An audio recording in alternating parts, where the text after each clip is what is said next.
तर हा आहे मी संक्रांतीला केलेला सिंपल असा मेकअप आणि मेकअपचा व्हिडिओ मी तुम्हाला उद्याच्या व्लॉगमध्ये शेअर करेल। आम्ही निघालो होतो मंदिरामध्ये सगळं ताट वगैरे रेडी करून वौसायला जायसाठी तिकडे निघालो होतो। अनिशाचं इथं मूड खराब होता कारण तिला खेळायला तिथं काही छोटे मुलं नव्हते आणि तुम्हाला तर माहिती आहे ह्या वेळेस ना वौसायला जाण्याचा मुहूर्त हा 3च्या नंतर होता, 3 ते 6 पर्यंत असं काहीतरी होतं, त्यामुळे जायला सुद्धा लेट झालं होतं आणि जोपर्यंत आमच्याकडे वौसून येत नाही ना तोपर्यंत उपवासच पकडायचा असतो, त्यामुळे माझा उपवास सुद्धा होता आणि खूप जास्त भूक सुद्धा लागली होती आणि अनिशाला सुद्धा झोप आली होती म्हणून तिची चिडचिड होत होती। नंतर मग आम्ही तिकडे सगळीकडे वौसलं, हळदी कुंकू केलं।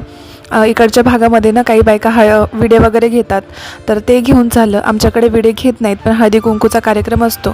त्यानंतर मी सगळीकडे देवाला नमस्कार करून आले, छान सगळ्यांना हळदी कुंकू लावलं। तिथंच बाजूला एक गार्डन आहे, तिथे गेलोत, अनिशाचे फोटोज व्हिडिओज काढले, माझेही काही व्हिडिओज फोटोज काढून घेतले आणि जेव्हा आम्ही आलो होतो ना तेव्हा कसं होतं माझं लुक बघू शकता तुम्ही। आणि आता हळदी कुंकू तीळ वगैरे हे सगळं केसांमध्ये लागलं होतं आणि केसांची सुद्धा हालत खूप जास्त खराब झाली होती, पण ना हळदी कुंकू लावल्यानंतर सुद्धा खूप छान वाटत होतं। त्यानंतर आम्ही घरी आलो, घरी सुद्धा मी हळदी कुंकूचा कार्यक्रम ठेवला होता सगळ्या सोसायटीतल्या बायकाला बोलून। तर असा होता आजचा माझा व्हिडिओ, आवडला तर लाईक नक्की करा। बाय।